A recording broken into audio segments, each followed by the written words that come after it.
Welcome to the Penacook Village Association's annual meeting. I'm Brent Todd, president of the PVA, and I'm glad that you could all make it out here on this rainy night tonight. I want to recognize a couple of folks that we have in the audience. We have Councilor Champlin, we have Councilor Cohen, we have Councilor Hirschlag, and Mayor Boulay was somewhere. He's over there. There he is. There's Mayor Boulay. So thank you all for coming.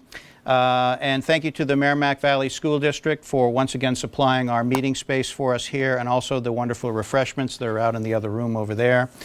Please help yourselves. Thank you to ConcordTV for once again filming one of our events here tonight, so that you will get to watch it over and over as much as you want at a later date. And also for those folks that weren't able to hear, I did have a couple of folks say they couldn't make it tonight, so this will preserve the information. And a thank you to the PVA board members. Can I just get a show of hands of the board members we have here with us tonight? There they are. Thank you very much. And also thank you to my assistants tonight, which is mostly my wife back there, Althea Barton. Thank you very much. Make sure you do that and do it nicely. That's very important. So let me just give you, I didn't type out an agenda, let me just give you a quick overview. This is going to be just about 10 or 15 minutes or so at most on just PVA work, financials. The board members are going to improve that. We have some elections of new board members, and then we're going to hear from our special guest. So first, I think the PVA has come a long way in the past year, and that's really thanks to your involvement. I'd like to read the PVA mission statement for you. It's always a great way to start things off, I think, at an annual meeting. It's to involve citizens in enhancing the quality of life, protecting the historic character, and fostering economic vitality in Penacook Village.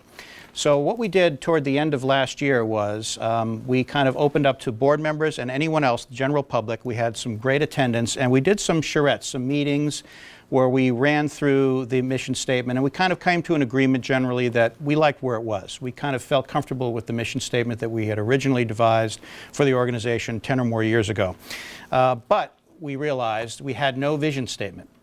So we spent several months at the end of last year building this vision statement: to build community through a voluntary association that connects neighbors, shares neighborhood information, and promotes activities and civic involvement in the village. And I think we're doing that tonight. So that's good. We're already living the vision. So thank you to the new members who participated in those sessions and in that work. Thanks to Carissa Caro, who assisted with facilitating. And that was then followed this year by revamping the Penacook Village Association website. And I just want to give a big thanks to Anna Glover, who was one of our volunteers and actually stepped up to the plate and helped with that project, which was a big project, believe me. We had a very static website before. You couldn't really access items on your device. Now you can.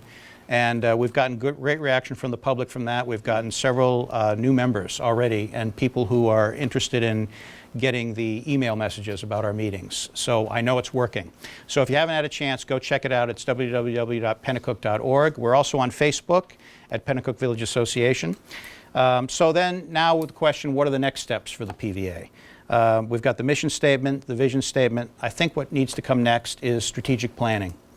And we've received a lot of great input from the community sessions, the work sessions for the vision plan.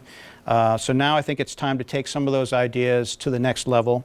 So we're going to continue to provide the community information sessions like this one tonight, like the one we did on the Rivco apartments last January. And upcoming meetings, we're planning on affordable housing. And I'm going to bet you that we're going to need to meet about the Penacook Branch Library coming up soon. So be ready for that one as well. Plus, we're going to try to maintain, of course, our popular annual events like the tree lighting in Boudreaux Square. So this is really, I tell people this, sometimes they're surprised, sometimes they realize it. This is the only neighborhood association in the city of Concord, the PVA, that's it. So we work to serve the community, and we strive to actively engage local businesses, and we, of course, need all of your support. That's volunteer support, not just talking about money. We're talking about volunteer support. So in the coming year, we're going to be looking for your input on direction, other events we should host, and what is the financing, fundraising, planning that we need to maximize our community outreach. So here's one example. How many of you like the flowers in the roundabout? Do you like everybody, right? And we can thank, he's not here tonight, but we thank Bob Gabrielli for all of his hard work, and then also to the Whitney family who have provided funding to defray the costs of that. And if that's something we like, we should be looking to replenish the funds, I think, to keep that program viable. So, certainly anyone here tonight who wants to donate specifically to that, it can see me or Althea or Al Brack after the meeting, and we'd be happy to, there's Al, sorry, excuse me. I don't know why I thought you were back there. And we'll be glad to accept those donations on that behalf. While we're talking about beautification, Dave Murray, once again, has signed up on the flower barrels. You should be seeing those shortly. And this is despite everything that we know that Dave has gone through in terms of hardship this year. So he is still sticking with us. He's still sticking with the community, and much thanks and appreciation to Dave for that. And then also the gazebo flowers are done by Ruth Brack. So thank you to her for that. Dave Delhamel and Kathy Bush helped with the banner replacement. If you see all the different banners out there, that's another tremendous effort, and thanks to both of them for seeing that through. That takes a lot of coordination, believe me. It's not as easy as it looks. But in all of these activities, we can use some more additional volunteers and members to help out. Some of these activities are just a couple of hours here or there. Replacing the banners is kind of almost a one-shot deal. You go out, you pick a good weather day, and you do it. But the more help you have, the faster it goes, the better it goes, the easier it is. So that's just one example. So now specifically as to finances, and this is the first action item, and I'm going to be requesting that our board members only will approve this. As of June 25th of this year, the PVA had assets of $4,768.29. And the net income in 2018 was $543.59, and a lot of that is due to your generosity. For example, just cash donations at the tree lighting, other things that are going on. So really, that's not quite bad at all. Board members have a copy of the financials I mentioned, so it's just for board approval, and I'd like to ask for their acceptance, if anyone would make a motion. A motion from Al Brack. Can we get a second on that? Second from Carol. So are there any questions related to the financials? Anybody have any questions generally? No? Okay. So with that then, all in favor say aye.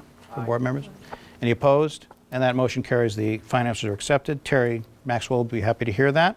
The second order of business is election of board members. All dues-paying board members can vote, actually. You've got your white index cards from Althea, so you can raise your cards to vote.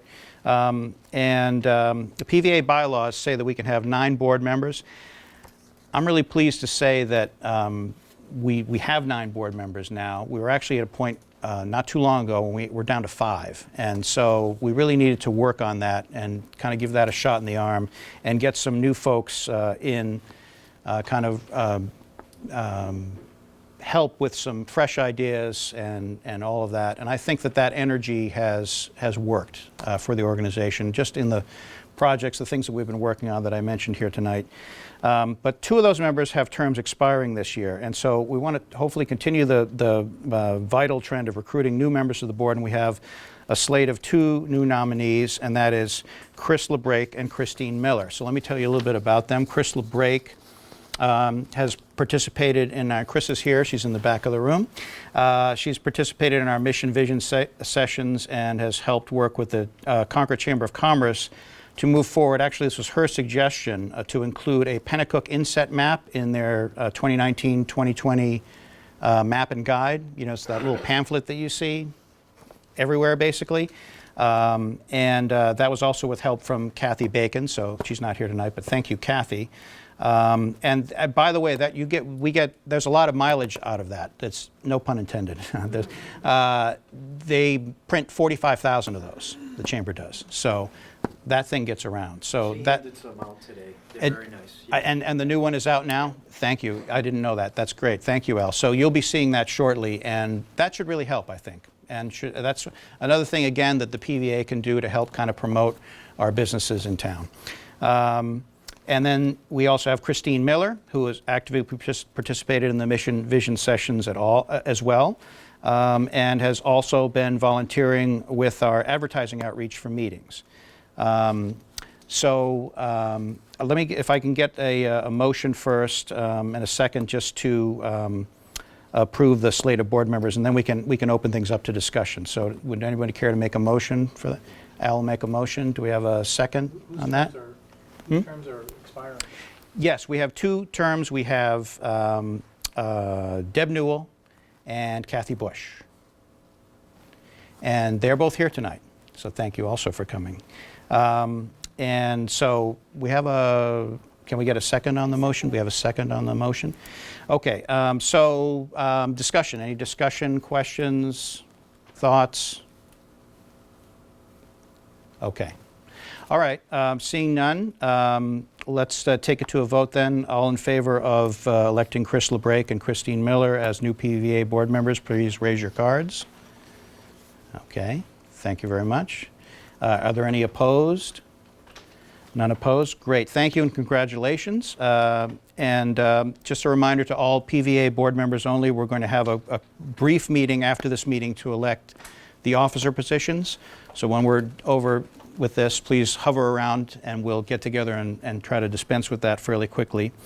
And now, to your point, Ray, absolutely, I want to recognize our board members who have just left us. Deb Newell, who I think served 1 or 2 terms, but very helpful to have Deb and her perspective as a business owner. And we appreciate all that she's done, and I'd hope to find a way to include her going forward. And Kathy Bush is our president emeritus. What can we say about Kathy?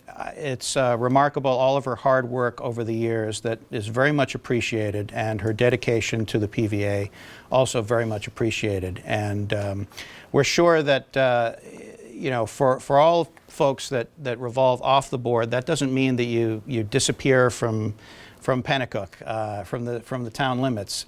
And we still encourage folks to continue to contribute, and there can be new and exciting ways for all board members, past and present, to participate in the organization. So let me now say that I forgot to mention earlier that the PVA also has a sort of catchphrase, as it were, and it's "Prosper in Penacook." And that should sound a little familiar tonight to our special guest and friend, Matt Walsh, who helped to coin that, I believe, many years ago. And Matt also, by the way, I think still holds the record for most presentations at PVA annual meetings. Congratulations, Matt. He's not gonna doubt that one. That's good. It was a tradition for a while. I'm glad to see it return. Matt, as you know, is Concord's, and I got to read this, Director of Redevelopment, Downtown Services, and Special Projects. He does all that. And tonight's presentation is about TIF, or Tax Increment Finance Districts. This subject matter came about from one of the prior meetings that we had, where folks in the audience were asking a lot of questions.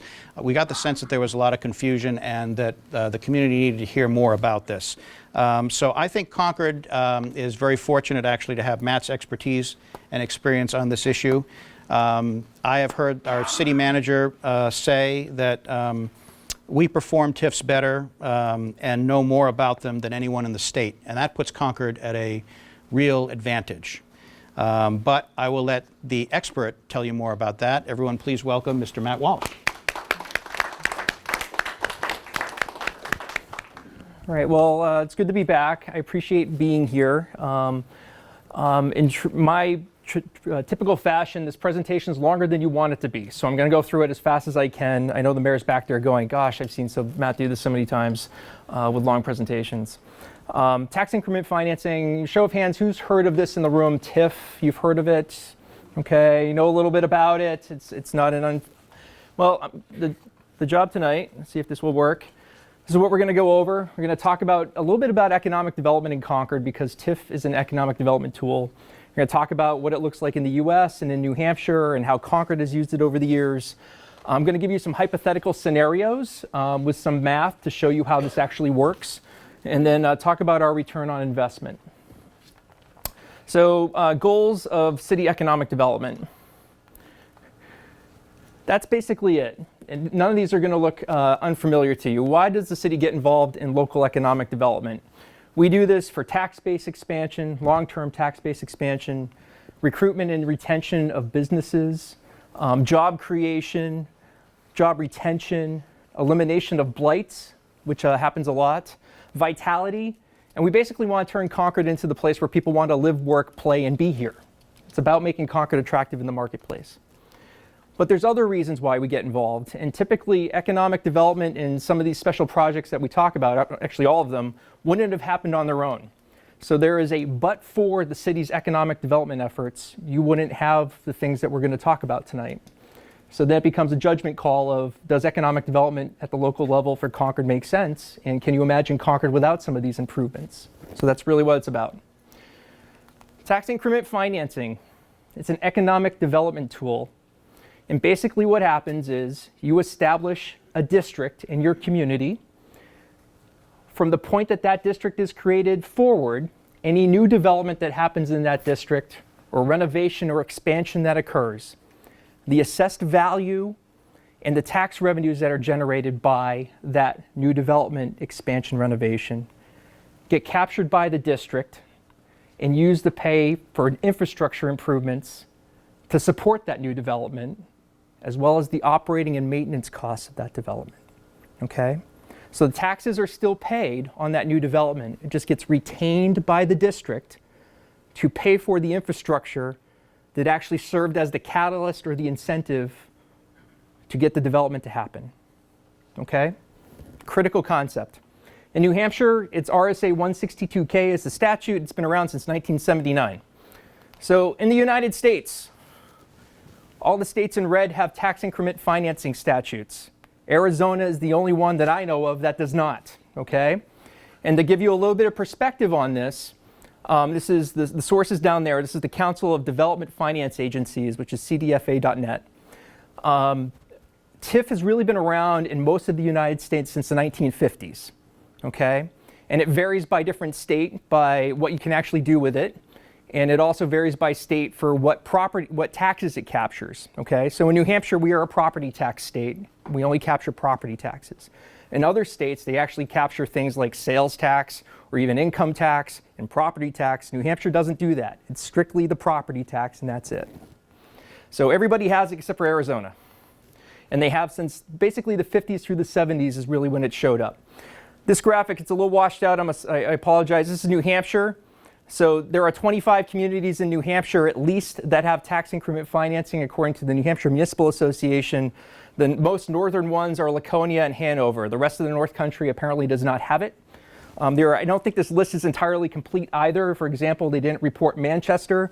I can tell you Manchester actually had the state statute changed a couple of times for their TIF districts, so I think this list might be a little incomplete. But 25 communities in New Hampshire. So what's the message here? Concord is not the only one.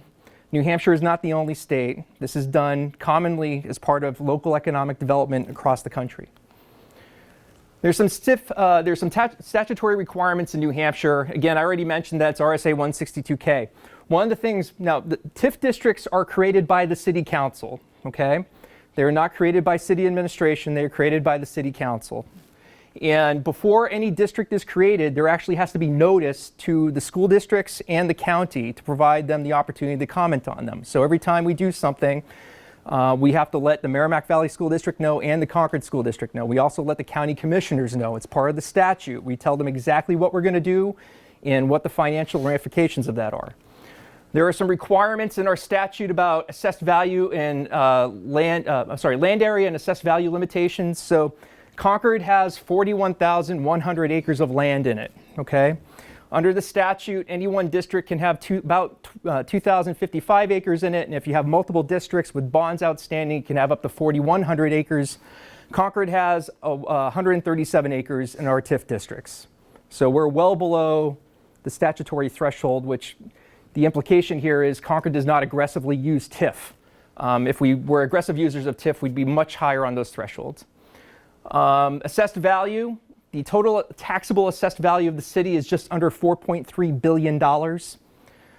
The statute says you can have up to $341 million in any single TIF district, and combined You can have just over $682 million. In Concord, we have $128 million in TIF districts right now, so far under what's allowed. When you create a district, you have to create a development program and financing plan. This is supposed to talk about what infrastructure improvements you're going to make in the district, how you're going to pay for those, how you're going to pay for the operating expenses of those. So we do that for all of our districts. TIF funds can only be used for public improvements. You have to appoint an advisory board, which all 3 of our districts do have boards, and bonds. So the last bit is tax increment financing. You issue bonds or debt that is supported by the tax revenues from that new development. Per New Hampshire state law, the maximum term of a bond in a TIF district is 30 years. And you can delay the principal on a bond for up to 5 years. So you can do interest-only bonds for 5 years. So more detail than you wanted, but there you go. So anybody have a sense of how long we've been doing TIF in Concord? Want to take a guess? The statute went into place in 1979, 40 years ago. Our first one was Eagle Square in 1981. Next one was the Durgan Block in 1983. Those 2 have both been closed out and are inactive. North End Opportunity Corridor in 1998. You know where Grapponi Conference Center is? That's where that one is. Sears Block TIF District, which is South Main Street. Penacook Village, 2010. So Eagle Square, I'm just going to talk about it because history is important. It gives you some context. So this was created in 1981. It paid off in 1982. It was a 1-year TIF, okay? It was a 6-acre district, and I know this map is a little hard to see, but it's really just the area around Eagle Square, across Store Street to where there's a large parking lot that's controlled by the New Hampshire Historical Society. That was basically it. 6 acres of land, very tiny. $92,000 of TIF money and a total investment at that time, which was about $1.6 million. That area of the city today, the taxable value is about $16.2 million, and it kicks off $458,000 in taxes. So what's the story? So we invested $1.6 million, which supports $16 million in assessed value and creates $450,000, in taxes. In addition to everything else that goes along with that, the jobs, the businesses that are there, the vitality that goes with all of that. The Durgan Block District was created in 1983, closed out in 1997. It was 8.5 acres. So Eagle Square is here, Durgan's over here. $4.5 million investment, $2.6 million of it was TIF. The rest of it came from other sources, including the city's parking fund. What were we investing in? Well, the last one we built Eagle Square. This one we were building the School Street parking garage, okay? So that's what it looked like in 1985 while it was under construction. That's what it looked like a little while ago. It's under renovation now.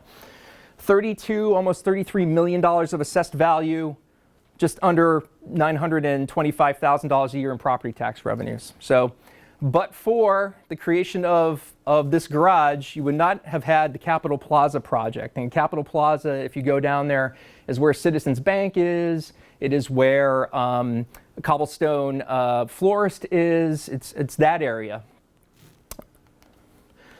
Yeah. So is the garage privately owned? Garage is owned by the city. It's owned by the city's parking fund. And it's wholly operated and paid for by the parking fund. So the city actually pays property taxes on it?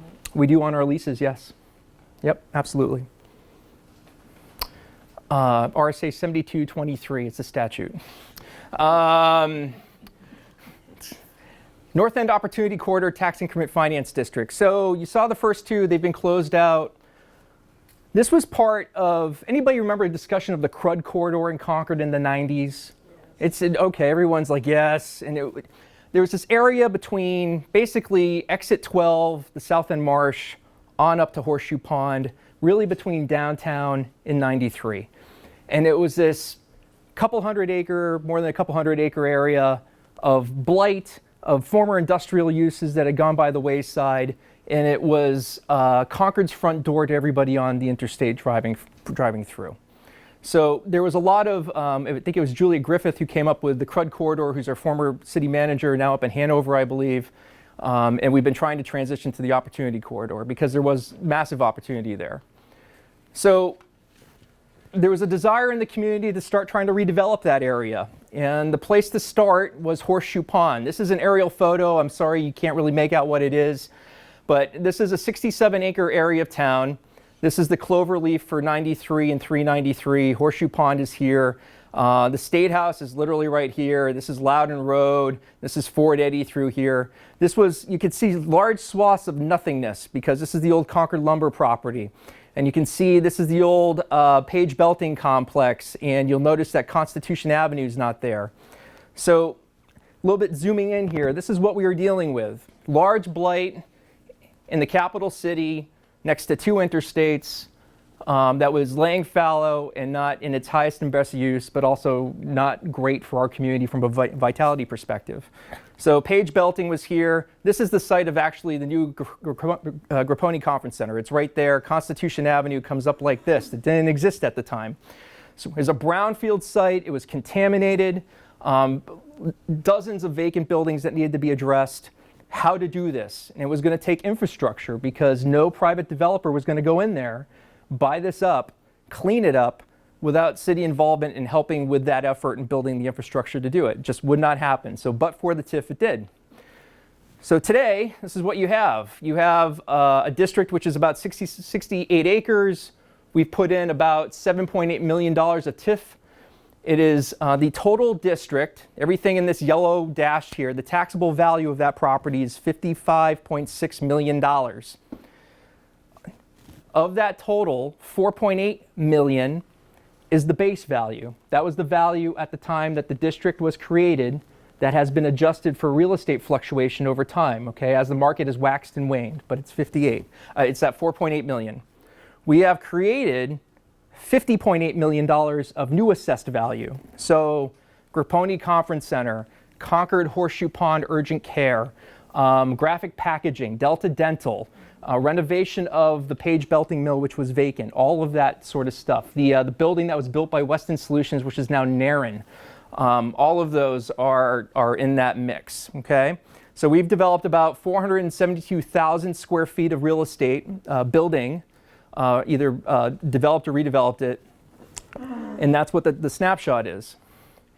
So this is what we were doing. We were out there. I'm sorry this picture is so grainy. Of all the pictures in the city's archives, this is the only picture that exists that anybody knows of us actually building the infrastructure.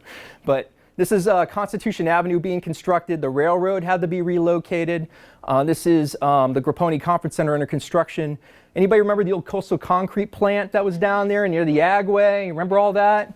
This is us tearing it down. The city bought that. We tore it down. So what did you get? You got a lot. These are the businesses that are down there today, anchored by the Grapponi Conference Center, which everybody who's lived through that remembers that it took multiple developers to find one who could actually pull it off. Not an easy project. You have Concord Hospitals down there, Delta, which is a great corporate citizen, fantastic jobs in our community. Look at, this is all that's here. So those folks moved to Horseshoe Pond and occupied and all of that there. Now stop and think about that. Would these people be there, be in Concord if we didn't do this project? Hard to say. Would you have all the jobs that would go along with that? And the payroll? Hard to say. And all that extra income that circulates into our community. Think about that. We also did Horseshoe Pond Place. It became affordable housing. This is an affordable housing project. And it's a $2.5 million assessed value. The city helped out with a community development block grant, 77 units of elderly housing. Great reuse of the mill building. So how does this all work? So there's a $55.6 million value in that 68-acre area of land that I showed you. The red arrows are the base value. So remember I told you there was a value to the district when it was first created. So that $4.8 million generates $136,000 a year in property taxes, which go to support the city, the Concord School District, the county, and the state. The TIF created $50.8 million of new assessed value. The TIF has outperformed everybody's expectation and is so successful that we actually take $33.7 million of that $50.8 and we transfer it over here. Okay, which is $950,000 in the fiscal year, which ends on this June 30th. So the TIF keeps 17.1 million of the 50, $482,000 a year in property taxes, supports the TIF's operating budget and debt service that it has. But the message here is you already get the 136 because you always have. You get another 950 that you would never have gotten otherwise, but for the development that was created down there. So there's a little under $1.1 million that goes to the city, the school district, the county, and the state of New Hampshire. And the other 482,000? Gets kept by the TIF. area? It supports the area. It's the debt service on what we have out there still that we have to pay down, and the annual operating costs of the district. Because the district, not the general fund, but the district is paying to plow the roads up there. The district is paying to plow the sidewalk. The district is paying for certain other repairs that come along. So it's self-contained, okay? So the city doesn't pay for any repairs or just certain repairs? The city, we pay for example, if there's a pothole up there, there is money that's taken out of the TIF that's transferred from the NEOCTIF to the city. So the city does pay for it, but we use NEOCTIF money to pay for it. Make sense?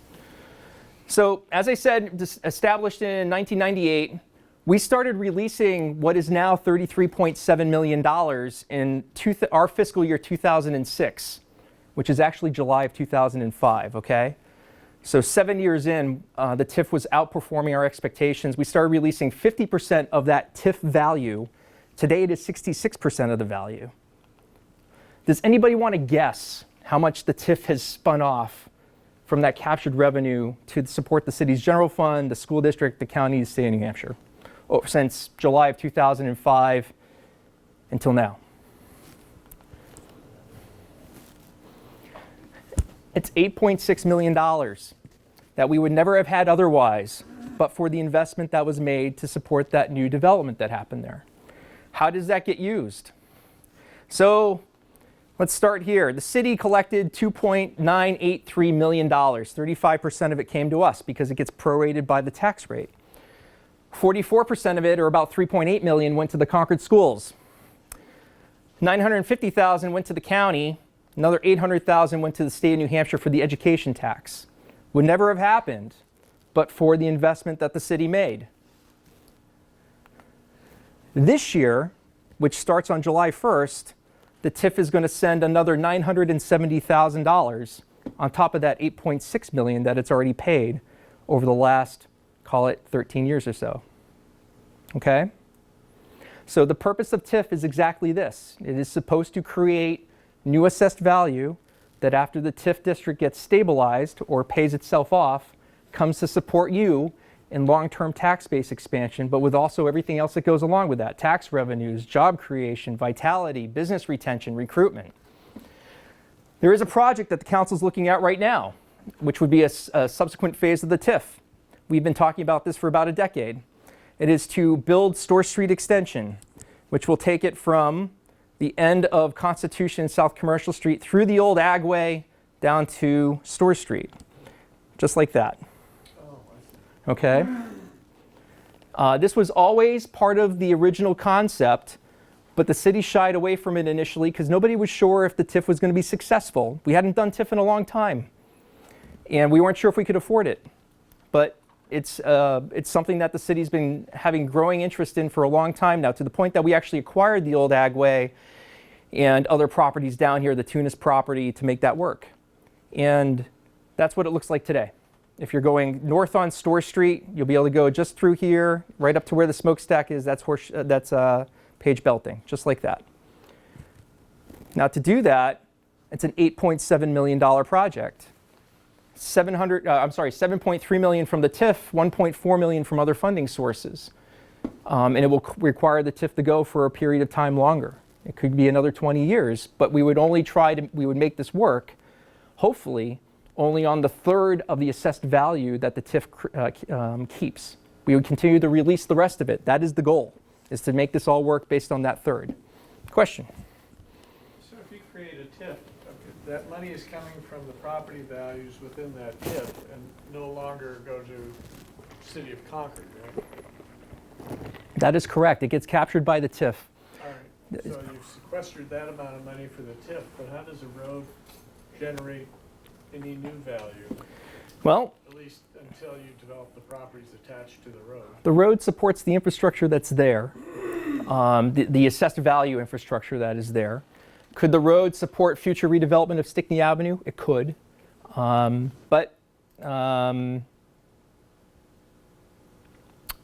in fact, well, do I have it in here still? I do have it in here. Because now you've taken money from Concord that goes to other projects, and now you've isolated it to this one, so there's going to be a gap in their financing.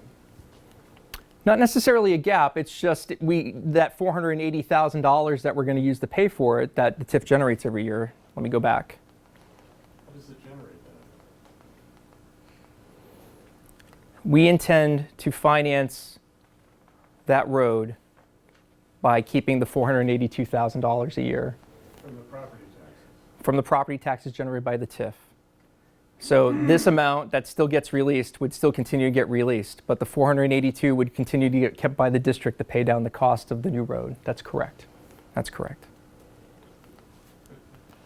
Still doesn't matter, but that's our go. Yeah? Question, what is that area generating for property taxes now? That section of the road that's not there? Nothing, because it's owned by the city of Concord. It's tax exempt. So that's the concept for the road, and you could show here from Store Street North, and then eventually could connect down into Stickney Avenue, if that was the preferred alternative. Sears Block Tax Increment Finance District's the next one. How are we doing on time? So this district was created in 2003. You can't see this. This was a downtown master plan study that was done in 1997 that talked about redeveloping the former Sears Block property. People remember this property in Concord? You remember what the backside of it looked like? Okay. So this was Sears and Roebuck moved out of downtown, went up to the newly created Steeplegate Mall in 1991. Supposed to be renovated. There was an attempt to renovate the building. The structure was structurally undermined by the demolition process, and then the developer who owned it died. Okay? So what happened was the city actually went to the person who held the mortgage on the property and said, we will buy it from you if you foreclose on it. So we acquired it through foreclosure. Then the question became what to do. So we created a tax increment finance district to help implement that vision that was in the 1997 downtown master plan. This is what it is today. It's about 22 acres. We've invested about $23 million in that 22 acres, 9.7 of which was tax increment financing money. Everything else was another form of funding. It's created, the district today has a value of about $66 million. 27 of that is base value, 38 million, 39 million is tax increment value. We've developed about 600,000 square feet of real estate. It costs about $1.1 million to operate the district every year with debt service. So what did we build? We decided, the council did, to move forward with a proposal from a guy named Mike Simchek, who built that building, which is where Red River Theater is, and O's, and the Hotel Concord. We built this parking garage. It's owned by the city. Plazas, utility improvements, all that infrastructure to support that, not just this building, but everything that was going to come after it. We also made additional investments in the Complete Street project. We put utilities underground. We actually helped finance the construction of that project with the TIF, and the TIF helps maintain that project. What did you get? Well, you have the Sears block, which is this, which is now that. This is a 102,000 square foot building worth $13.3 million. You took the Sano block a couple years later. We created the Smile building, which is 91,000 feet, and Menino Place, which is affordable housing. We helped renovate the Endicott Hotel into 27 units of market rate housing. We renovated the Bindery block. We redeveloped it, I should say, from this into that. This is about a 70,000 square foot building. It's worth about $10 million. Other things have happened. These buildings were recently acquired by Elm Grove. They are renovating the second floors into apartments. It's going to be a net add of 12 units in this building, 10 new units in this building. This is what they look like above White Mountain Coffee if you go downtown. Just opened this weekend, Bank of New Hampshire stage. That's what it looked like a year ago.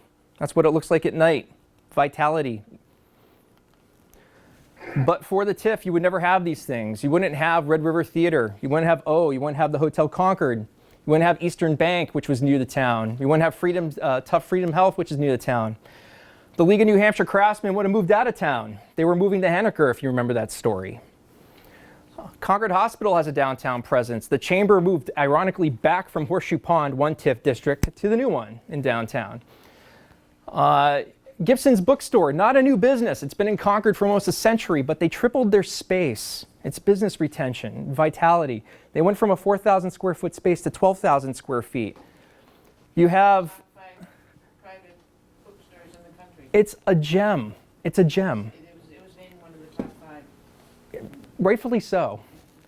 Bitware, which was a business already in downtown, moved into newer and better space so they would stay in downtown and continue to grow. Orin Reno moved into better space. They were already downtown. So business retention, keep what you got, grow what you got, bring in new stuff that helps grow the tax base, the job base, the vitality base. That's what the TIF has done. We also did affordable housing, so I mentioned this. Menino Place is affordable housing, 45 units. It's in the TIF district. It's very simple, exact same chart. 27 million of base value creates 775,000 in property taxes. It gets retained by the city, the school district, the county, the state of New Hampshire. Just like when you pay taxes on your house, that's where your tax money goes. Okay. The TIF, call it $39 million in assessed value, generates about 1.1 million in property taxes retained by the TIF to pay down that debt that we have on the money that we put into building the garage and building the Main Street project and building other things and buying employment security, so on and so forth. Speaking of that, you've probably read about this in the paper. Anybody read about this in the paper? New building, employment security. The council is going to have a public hearing on July 8th about this. This is what it's going to look like. That's 26,000 square feet. 1958 and 1923. This is 180,000 square feet, which is twice the size of the Smile Building downtown. If it all comes together, this project will be worth about $21 million. Will generate about $625,000 a year in property taxes, which helps pay off the TIF, bring more money back to the general fund, the school district, the county, the state of New Hampshire. There is an investment that the city will have to make in this, and our net investment in this total endeavor is going to be about $4.6 million. Penacook Village Tax Increment District, so it's probably the one that you're interested the most, was created in part to deal with this. Who remembers this? Who worked there? Anybody work there? Okay, there's still a few. So it was created, arguably one of the biggest blights in the city, right in the middle of downtown Penacook, had sat that way since 1987, 6 acres of land, plus what was in Boscombe, which is another 45 acres. What to do with it? Also, at the time, trying to deal with this. So there is no plan for Rivco right now. There has been no zoning change that has happened. I know there was a meeting up here not too long ago, which I did not attend, but also to deal with what to do with Rivco, when and if something is going to happen there. Is that part of the TIF? It is. Rivco site? It is. So this is the TIF geography. Our district is about 47 acres. It starts Village Street at the river, goes past Upper Falls, behind the tannery, across the Boscombe line, over to the other side where the Kentucky comes out at the Merrimack, more or less. Grabs Rivco, grabs the Walnut Street property that's owned by the city, which is a park, grabs the new Penacook Family Physician site, grabs the tannery site, grabs a few properties around the Penacook Library. That's the geography. Established in 2010. There's about $485,000 of TIF that's actually been used here, even though the total investment's been about $5.4 million if you go way back to when the city started spending money on the tannery site. The district's worth about $6.4 million. Of that 6.4, 4.6 is base value. So the taxes on that 4.6 million still go to the Merrimack Valley School District and the city and the county and the state of New Hampshire. There's been about 1.74 million in new value created. That's largely with the Penacook Family Physicians property. We've created about 18,000 square feet of new building. It costs about $58,000 a year to pay for the district.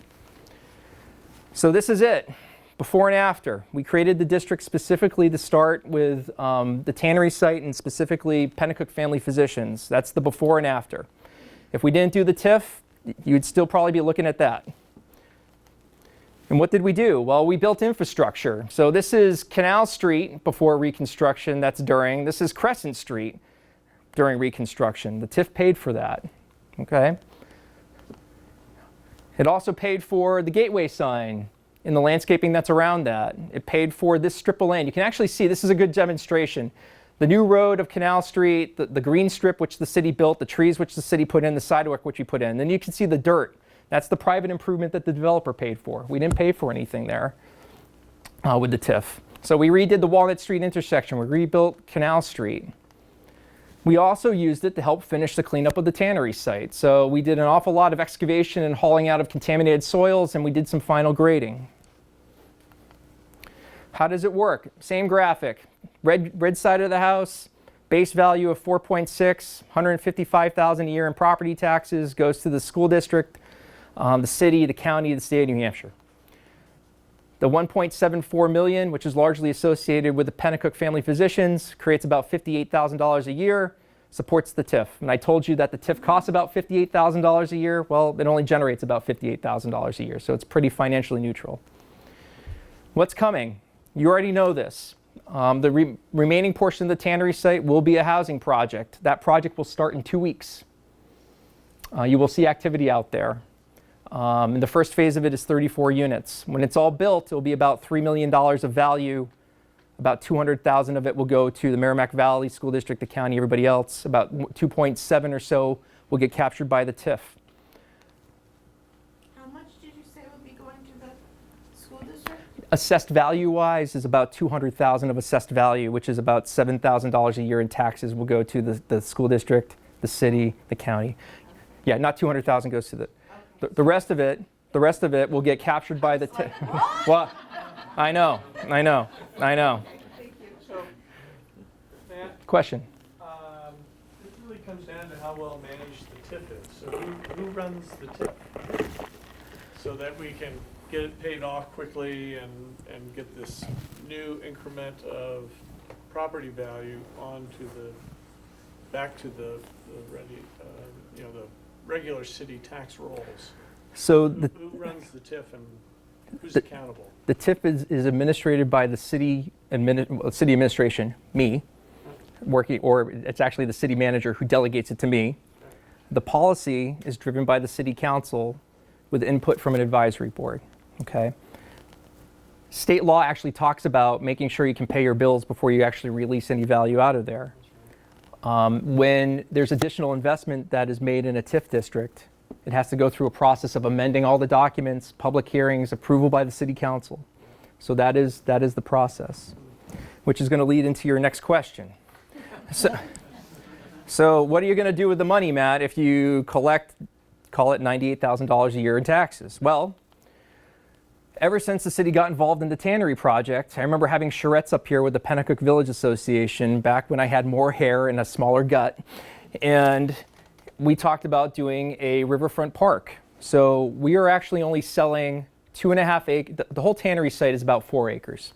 We're only selling 2.5 acres to Caleb to do their housing project. This is the new Penacook family physicians.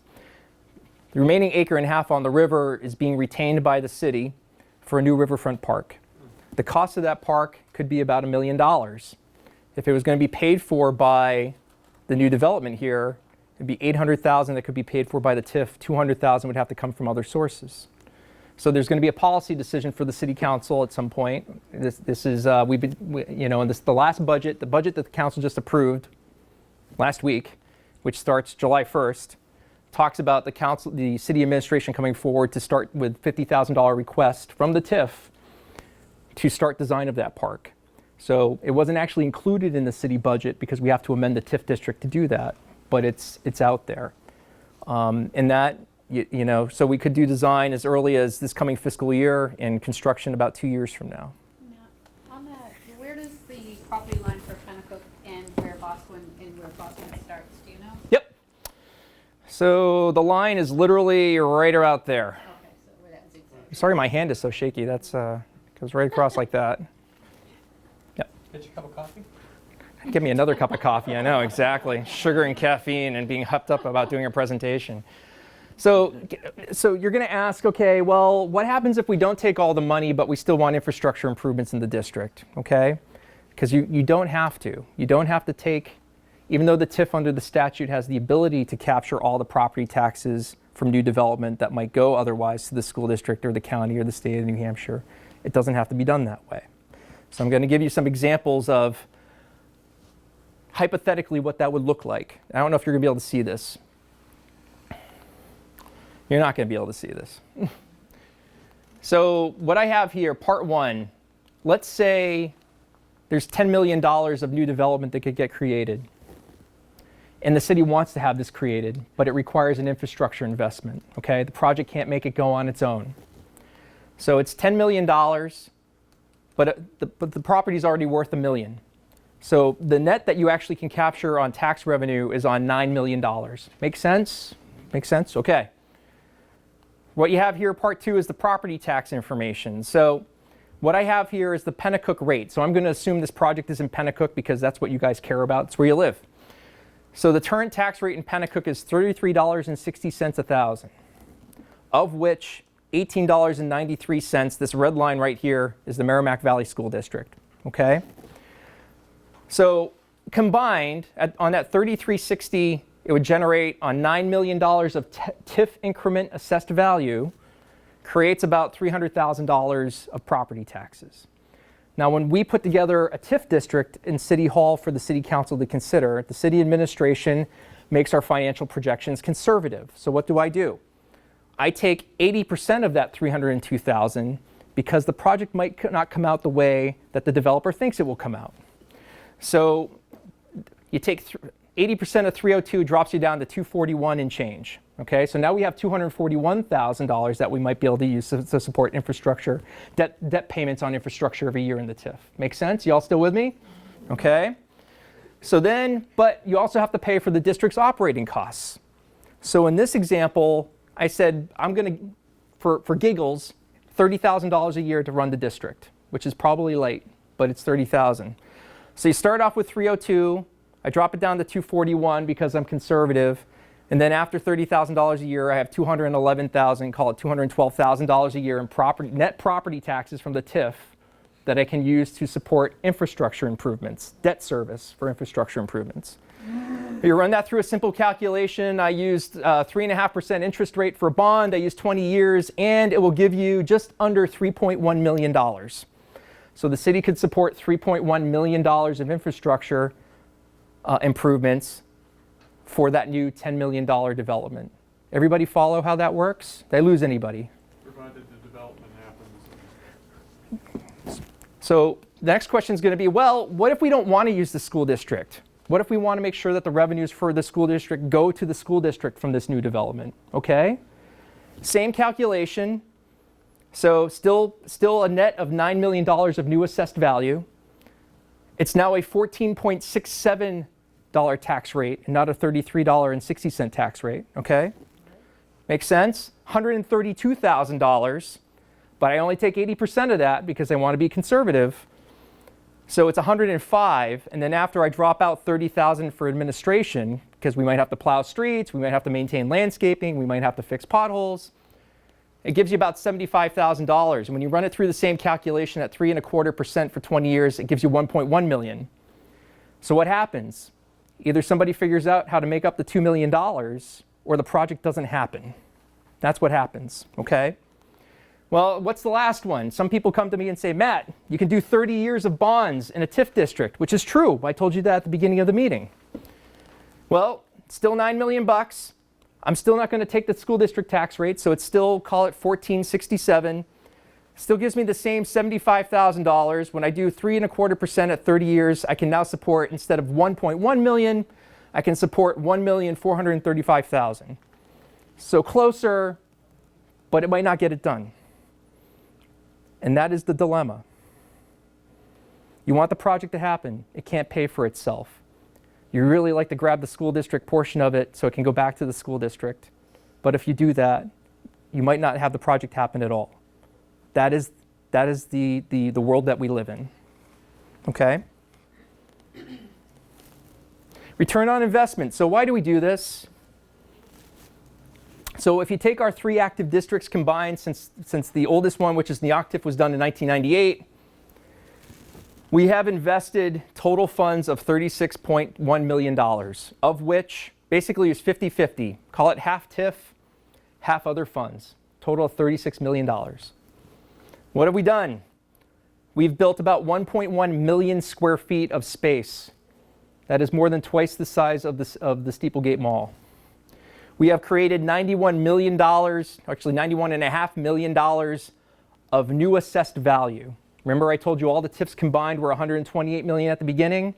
The new assessed value that was created because of the investments is $91.5 million. Basically, for every dollar that we put in, we got $2.53 back in assessed value. That's not that bad, not at all. We generate about $2.6 million a year in property taxes in those districts. It's a lot of money. A third of that, actually $950,000 or 37% of that gets released now because the Horseshoe Pond District is doing so well. So I realize it's a lot of money that gets captured in the TIFs, but we're giving more than a third of it back to you now, and eventually you'll get it all. So on top of all those financial benefits to the city, you have all the other economic development benefits, which were, remember, we have long-term tax base expansion. We have businesses who were able to stay and grow in Concord, and we have new businesses that showed up, and those all have jobs that go with them. You have eliminated blight. You have created vitality. You've got a place where people want to live, work, play, and invest. And you got to remember that stuff wouldn't have happened but for the investment that the TIF districts have made, okay? And then if you really want to think about it for a while, if you've been here for a long time, just think about it. If the city didn't get involved in some of these things, what would your community look like? The tannery site would still be sitting there the way it is today, as it did in 1987. That's probably not good for Penacook or the city. You wouldn't have all the economic development benefits that have accrued. Would Concord be as vibrant? Would it be the quality of life be as good? Would you have the same economic opportunities?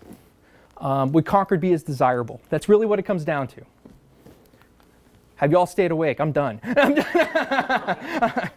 Dave, how are you? I have a couple questions on this. So, let's say the Ribco, so the figures you were giving us were on that site. But what if more the Ribco site and those develop, does that just pay it off? That pays the TIF off a lot faster? You got it. And so then the money comes back a lot faster. You got it. And what happens with a monitor now is moving up there? Does that building increase in value now? It does, but I don't know how much of that will actually get captured by the TIF, because the TIF only captures renovations, expansions, and redevelopments, right? So that'll just be city tax. I don't know what the monitors had to do to fit up Rivco to make it work for what it's doing there. So I don't know how much of that would go in the TIF, if any, and how much would come to everybody else. So we lose that, so that building would not, actually, if those dollars go to general fund, that won't affect the TIF at all, and that'll kind of be off the TIF roll. They're completely separate, yeah. Right, but I mean, Yep, so you're that- right. that won't be something we can develop and collect TIF dollars. So, you know, what would happen is, I'm just going to zoom back here just because having a visual is helpful. There we go.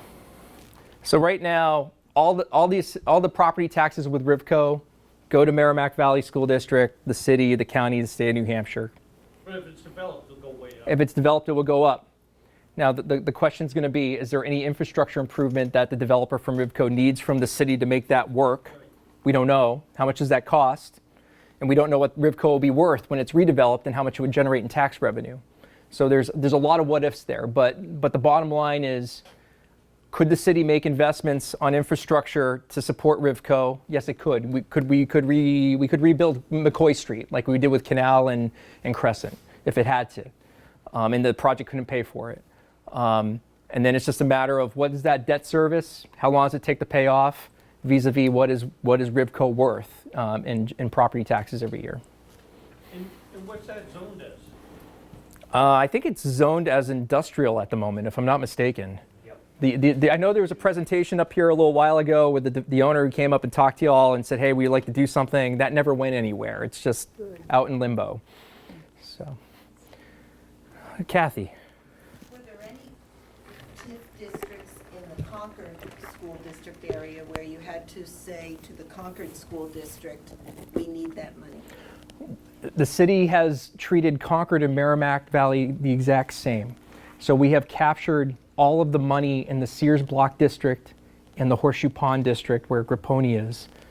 That doesn't go to the school district, well, except for what's released out of Horseshoe Pond at $950,000 a year because that district's going so well. But we have always captured the entire amount of taxes generated and haven't distributed that because what have not. That's what needs to Have be. not. So, Yep. just so we hear that when development was necessary, Concord School District did not have. So that's exactly right. That's the circumstance. I Yep. missed that in this presentation. Thank you for Yep. clarifying Yep. that. And is not, Concord School District is not drawing from those two. Well, Except the one that's not true Horseshoe now. Pond is Horseshoe on Pond, because it's performance. done so well and we release money out of it, it is. But when Horseshoe Pond was an infant in the late 1990s, all that money was captured by the district. It didn't go to it was captured by the TIF. It did not go to the school district. We're still doing that now with the Sears Block District downtown. And the way we do it that way on purpose, because we don't want to say, okay, we're never going to capture any of the school district revenue and then have a problem with the TIF district so it doesn't work financially, and then try and have to claw that back somehow. Because then people have already become dependent upon it, and it makes it hard. It's much easier to capture everything at the get-go and say, okay, we're exceeding expectations, let's start releasing money, instead of trying to get money back from people when they've already depended upon it in their budgets every year. Actually, Matt, how does the school district know that you're about to develop a TIF district? The school district gets they get a very large packet of information from me with a very simple cover letter that says this is what we are doing, here's the upshot of what we're doing. They are notified by certified mail whenever we do this from my office. And I have never been contacted by either district about anything that the city has done in my tenure with the city, which is almost 18 years now. Oh, Ray. I was just curious, so you talk about operating expenses for the TIF districts. Does part of that also include salaries to administer the TIF? There's an admin fee that's taken out of that. That's true, because it pays for people in the assessing office that have to do a lot of work relative to these things. It pays for a little bit of my salary. It pays for people in the finance office that have to deal with things. So there is a little bit of money that comes out to pay for city staff.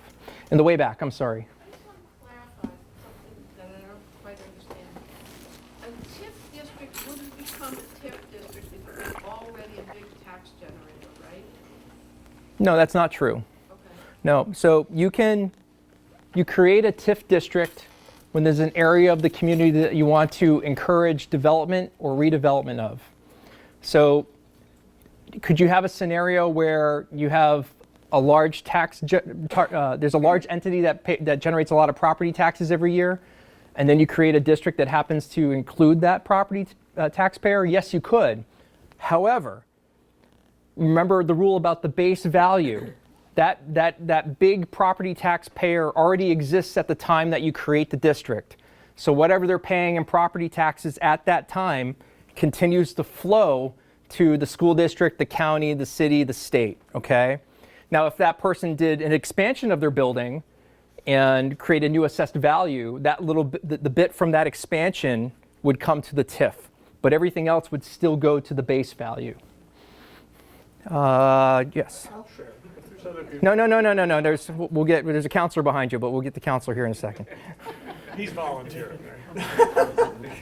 So, I mean, in simpler terms, cities have to compete for development, correct?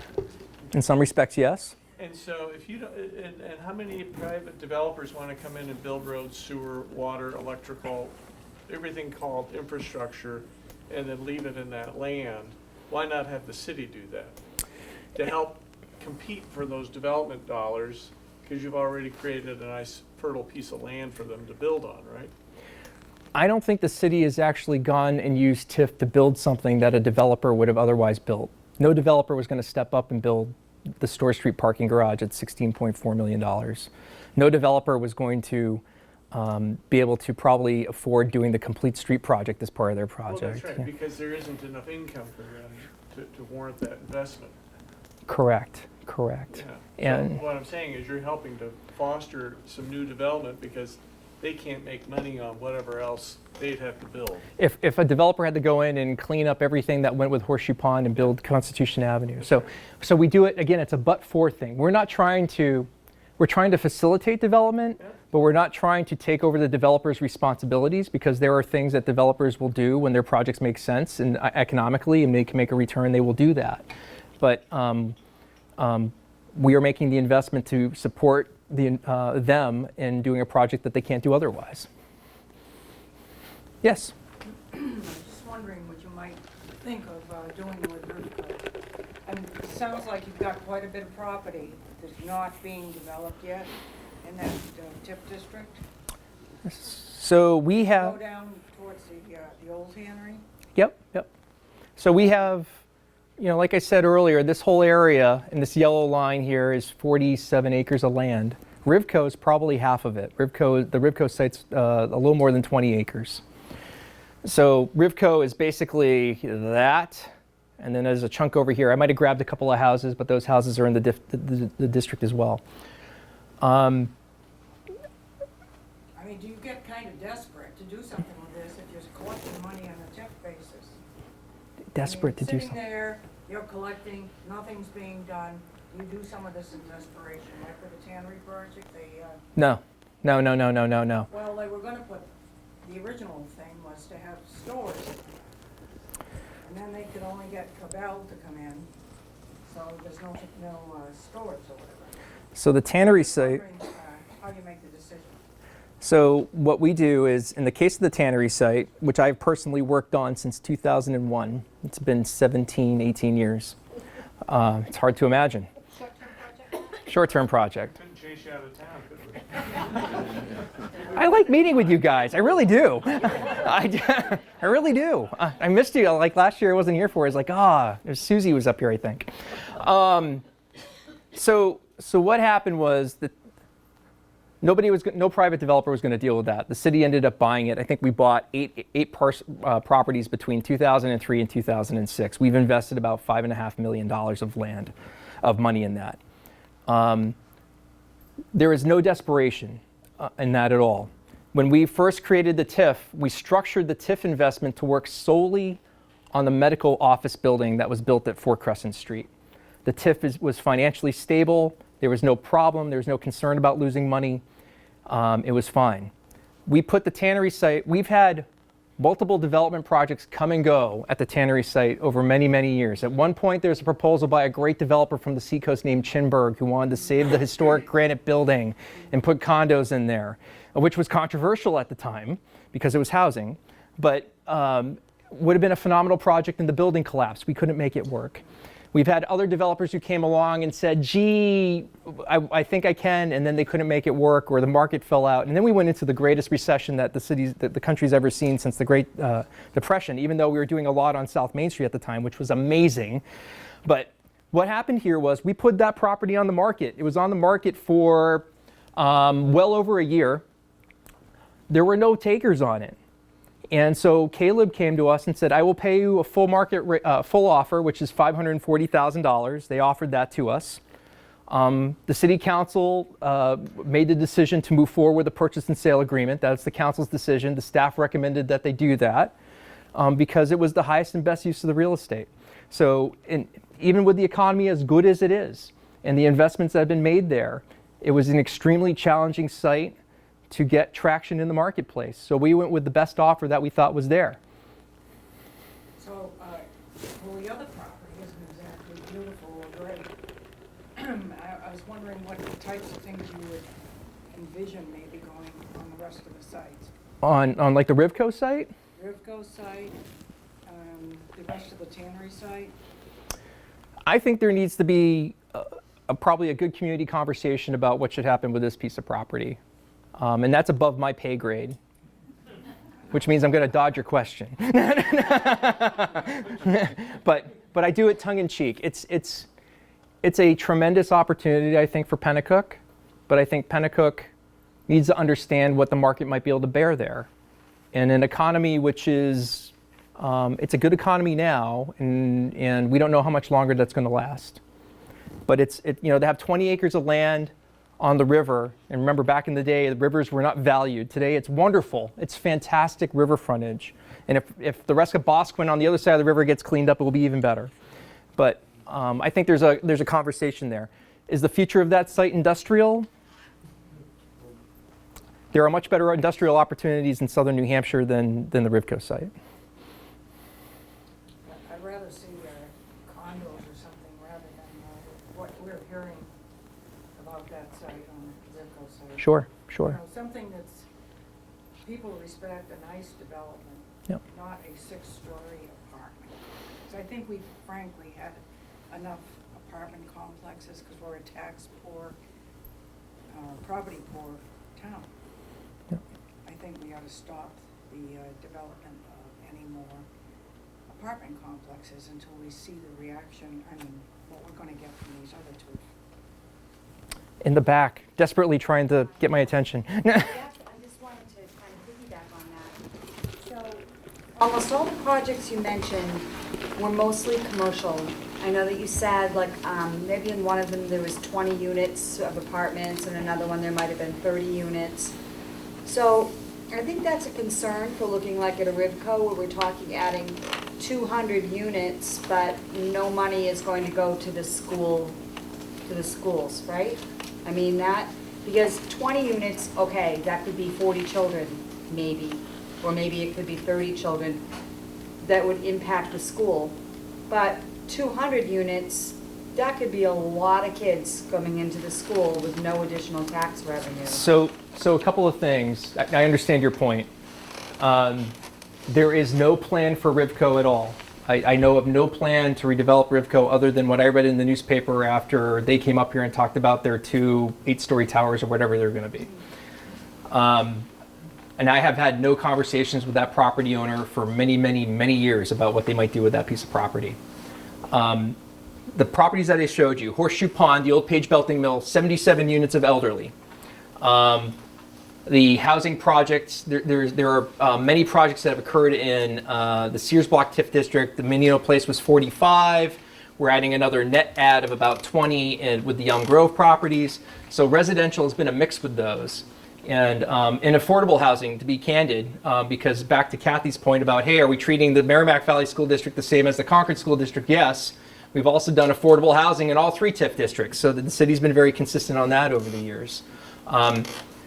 But Rivco, what it might become and what it might need for city investment to make it become what the community wants it to be, I don't know the answers to any of those things. Who hasn't gone yet? Alan hasn't gone yet. All right, Alan, why don't you go? Okay, go. So I don't want to cause Matt any hard issues, but most of the things that he says I agree with. I agree that TIF is an economic development tool. It can be a very good tool. Where we have some disagreements is how it's applied and how it's utilized. So when Matt talks about that TIF districts pay for the maintenance in the district, it's important to remember those are tax dollars paying for maintenance. Tax dollars that aren't going for citywide services, tax dollars that aren't going for school district services. Now, granted, those services would have to be provided anyway. I was with Matt almost all the way until he got to the end and did the examples of releasing all the school district money. One of the things that Matt and I have had conversations about is what happens if we extend the payment period and 50% of the new captured of the new value comes back to the community, and 50% goes off to pay for improvements that wouldn't have occurred had the city not been involved. And in that case, so in the case that Matt showed, where $18 would have come back to the school district, and it would have severely limited the amount of money available to improve the district, that's about 62% of the money. If we carve that down to 50%, we're probably getting closer to $2 million available for the project. And the other point that I'd like to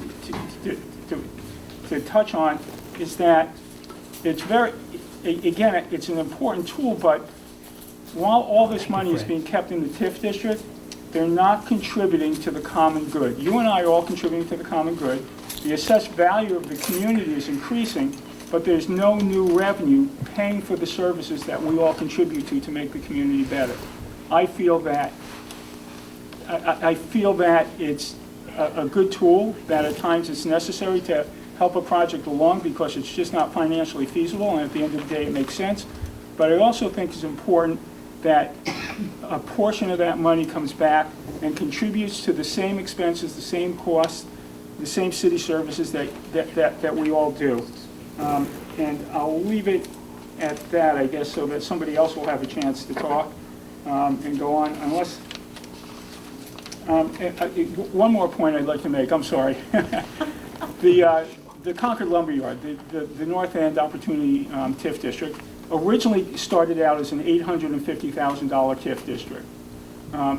A few years into it, the city decided that they wanted to bury power lines to continue to expand that district, as opposed to going to those businesses and asking if they would help contribute to that.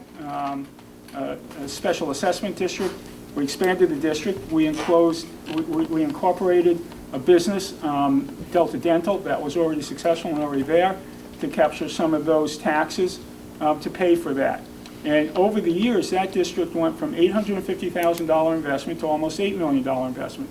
Now it is overperforming, and almost $1 million a year is distributed between the city and the county and the school district. But that TIF district is at the end of its life. It should have been paid off.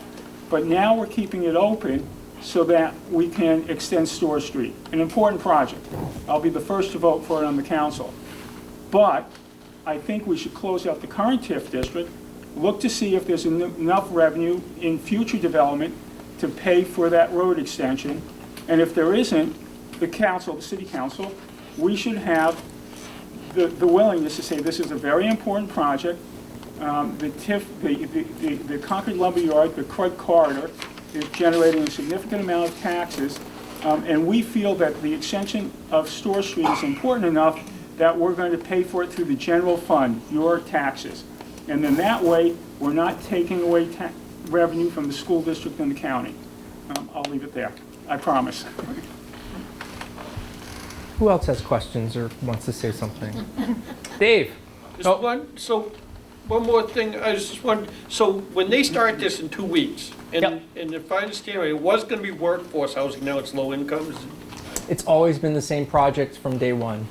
Except, I thought the number of market value units has gone down. Nope, it's still the same. It's 54 units, 6 units of market rate, the rest is affordable, 41 But my question is that going to generate enough general funds for school district funds to pay for the number of kids that are going to be added? Or is that just going to be TIF money? It would be all right now, it would all be captured by the Tax Increment Finance District. So those kids coming here would be paid for by the rest of us? Whatever children are generated, if any children are generated, but if there are children generated, it would be paid for correct. It would be paid for not by the TIF district, it would be paid for by the rest of it, correct. Raising taxes. Until the TIF ends. Until the TIF ends. Or you release. Or you start releasing value, correct. And then the taxes go down. Never. Oh, yeah, right. Yeah. Never, ever. Right. Taxes won't go up as much. The comment that Dave made about workforce housing, that's because the developer misidentified the project. That had nothing to do with the city. They identified it as workforce housing. It wasn't. It didn't meet the requirements of workforce housing. And the point that Dave makes and Matt makes about when the TIF is paid for, money will be released.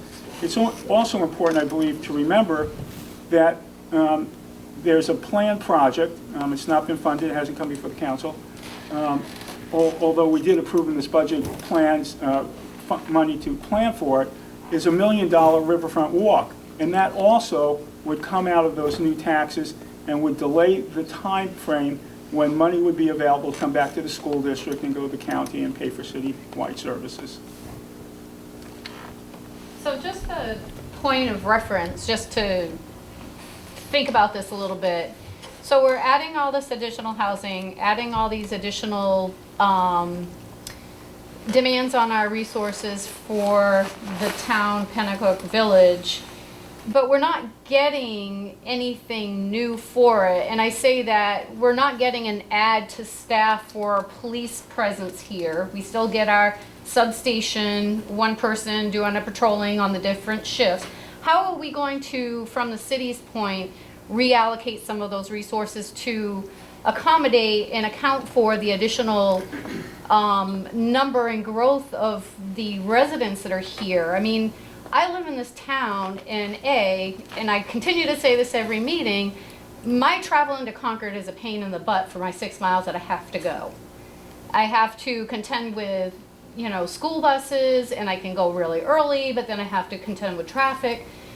This area does not have a good medium for bringing all these people who we want to keep saying that we want to bring young people in, and we want them to come and work and live and stay and play in Concord and Penacook, but we have no vision for how we're going to improve the roads and the structure to get in and out of this area. We've got 3 major ways. We've got the highway, Route 3, and the back way. And that's it. Is terrible. It is terrible, and I'm just wondering, what does the Back way city being River Road? Yes. So what does the city envision for trying to accommodate all this additional traffic? Because I tell you, I go down High Street, I try to get onto the Main Street, Village Street in the morning, I have to wait. People are traveling that 15-mile-an-hour circle at the full 30 miles an hour. It's not fair that I have to wait. There really should be a stoplight down at the bottom of the hill. And I know we all discussed this, and we said we would relook at it, but I think we need to relook at it again now that we've been in force for a couple of years, because I, as a resident in the downtown Penacook area, and I'm sure people on Washington Street still have the same concern, you're trying to get into that circle, it is a delay because of the traffic coming up the hill. But we just haven't addressed the traffic flow and the resources that are needed to accommodate all these new developments that are coming in here. And that's the thing that concerns me, because I'm getting priced out of my own house because I can't afford the taxes, because all these developments are not supporting them. So, I mean, there's a lot in that, so There is a lot in that. There is a lot in that. But, you know, I mean, it's just, it's It's almost like it's more of an inconvenience to Well, it's a those of ripple us that live effect. here. right, and I understand that we want to encourage people to come here, and we want people to select Concord as their, you know, their place of business and as their employment opportunity, and, you know, all these things. But if we can't support what we have for traffic flow and supporting it from police presence and our school districts and being able to accommodate that without a real negative impact to the people who are paying the base property taxes, how do you expect to continue? Because people are going to move out. They're not going to be able to deal with it, you know? No, I understand what you're saying. So, I mean, the part to keep in mind about TIF is really the but-for piece. Right. So if you didn't make the investments, the development wouldn't exist, which is why the tax revenue from the development is essentially invisible until it gets released out of the district. It's like it was never there because it wouldn't have been there in the first place. But the But yeah, the expense impact of of those, that development. that's right. It depends on what. It's more it de- immediate It depends and- on what it is. Right. You know, and you know, traffic on one point, I can't remember what the traffic, I think the traffic count on Route 3, depending on what section you're in, it gets close to about 17 or 18,000 cars a day, I think, by the time you get to I Concord. think it was really, really close, but we were just under when we did that whole charrette and Right. everything. So, you know, and obviously the city just spent $16-17 million on rebuilding that corridor over 6 Right. years. There's always going to have to be investment, you know, to keep up with growth. Mm-hmm. And, you know, it's trying to make sure that we can create the growth and then hopefully get the district paid off fast enough to start releasing it to help everything else. Ray was just joking about the property taxes going down at some point. What our goal is to try and keep them from going up as fast, is Right. not, you know. But so the more that's- demands that are put on our town and our school district, the higher my taxes is going to go. Because if you, as evidenced by one of the very first slides you had with the pie chart, Yep. out of all that money that is coming in, 44% of it goes to the Concord School District. That's correct. That's incredible. That's almost 50% of that money. So I can't imagine I can only imagine what, I mean, we're already at a higher tax base by like almost $5 per thousand than Concord High School. And I'm not saying we don't have a great school district, we do. But how much more can we afford? I understand what you're saying. The tax base of Concord is not the same as the tax base of the Merrimack Valley School District. And the residential piece of it impacts, we're not getting the commercial, we're not getting the industrial, we're not getting And the there's frankly, there's a chicken and egg issue there Right. too of, you got to have population growth to attract some of those things that you want, but population growth will require services, and Right. some of that growth will happen in the TIF district population-wise. Some of it, a vast majority of it will not, because it's only 47 acres. Right. But the goal is to make the investment. So I often talk about TIF as almost like your retirement account. You take money out of your check every week or every 2 weeks or every month, and you put it in an IRA or a 401k, and you do that for the long-term benefit that it's creating for you. You want the money to be there when you retire, when you hit age, whatever it is that you retire at. The TIF does almost the same thing. You're creating that long-term benefit for yourself. You might have short-term sacrifice because you're not getting some of the revenue in that you would like to have to spend that money on a new car or an addition or whatever it might be. But you're going to be happy with yourself at the end of it. Yeah. Yeah. Well, I just see, in Concord we have, I'm sorry if I'm taking everybody else's time, but, in Concord you have that opportunity to really build up, and people want to be in the downtown area, they want to be up on Loudon Road.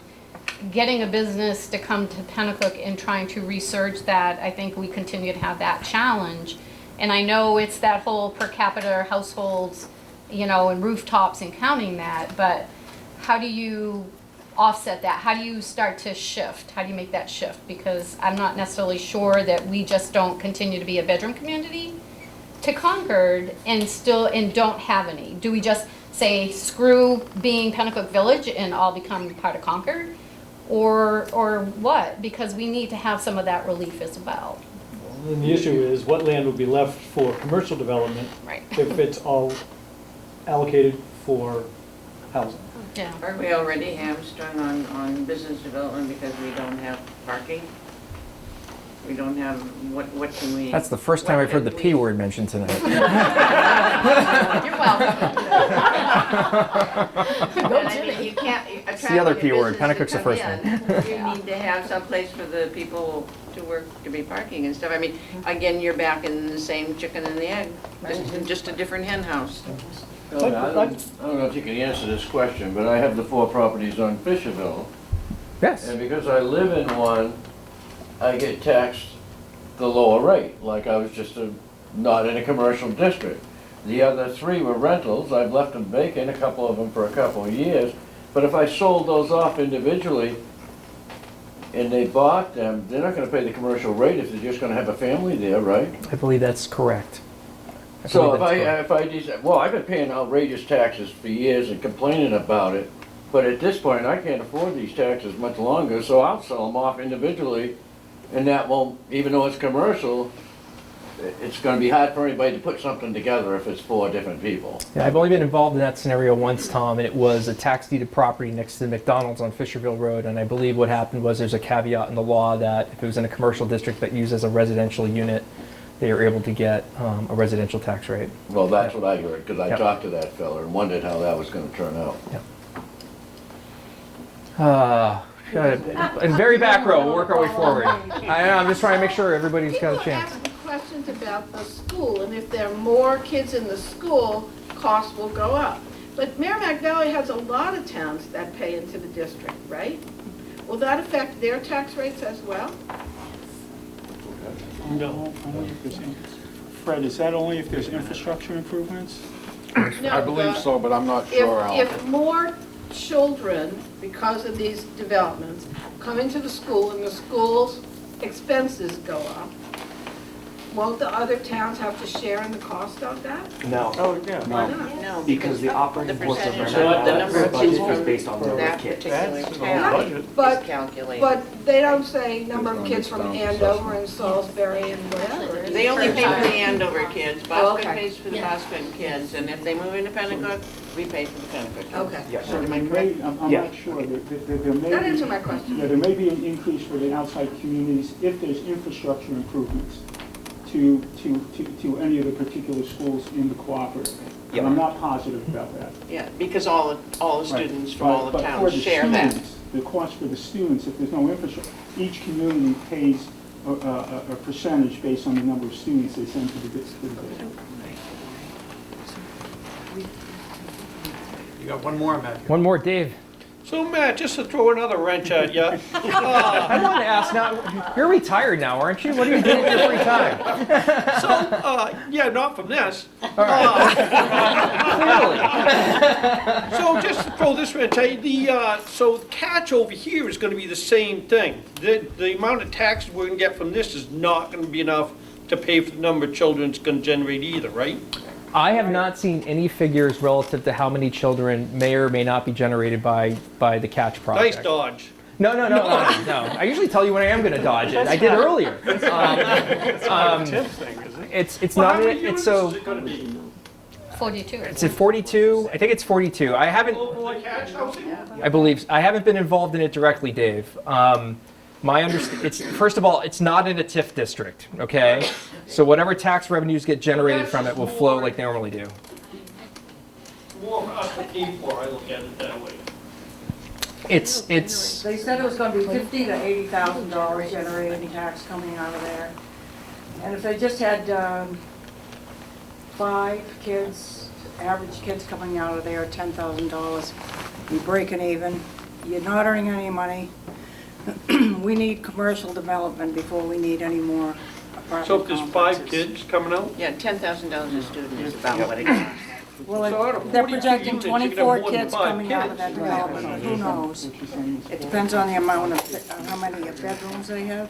Right, and out of 42 units, you Could can have be a lot more 50 than 5 kids. kids. I haven't just seen. think Concord I haven't should seen pay any attention numbers. to I don't know. I don't know. Are there any other questions I can answer about tax increment financing, or Reel in the back. or parking, or what else came out tonight? I don't know much. I can't answer school district questions because I don't work for the school district. Kathy. To me had to leave, but his question was, have any tax increment districts failed? Never. Not in Concord. Not in Concord. We've been Concord. This is kind of like tooting our own horn. Concord is a very sophisticated community. There's a lot of due diligence that goes into these. There are very complicated detail agreements that go with developers when we do decide to make investments to support projects. Knock on wood, we have not had one that has failed yet. And we intend to keep it that way. So I'd just like to close. I'd like to thank Matt. Matt and I do have some disagreements, but I think I feel the city's very fortunate to have Matt. At the end of the day, it's not Matt's decision or determination as to how we go forward with the TIF districts. If you have concerns about the TIF districts, you have to call us. You have to call the city council. We're the deciders. But we're very fortunate to have Matt to be able to thoroughly research this, present information to us, and deal day in and day out with all the intricacies, which even with the small amount of gray matter I have, would still make my head explode. So thanks, Matt. Thank you. My pleasure. We've run you through the gauntlet. As usual. I'm going to go home and have a beer now. Matt, thank you very much. Appreciate it. Thank you. Folks, thank you very much for coming. That concludes our meeting. A lot of interesting points and questions brought off. Some of it, as we know, a little bit off topic, but for Matt anyway. But thank you, Matt, for answering as best you could. And so a lot of these issues are things that we can continue to discuss and talk about at future meetings. Topics potentially for other meetings obviously exist here. And I think Matt's point certainly well taken, which I heard about the Rivco site and having some kind of community discussion at some point.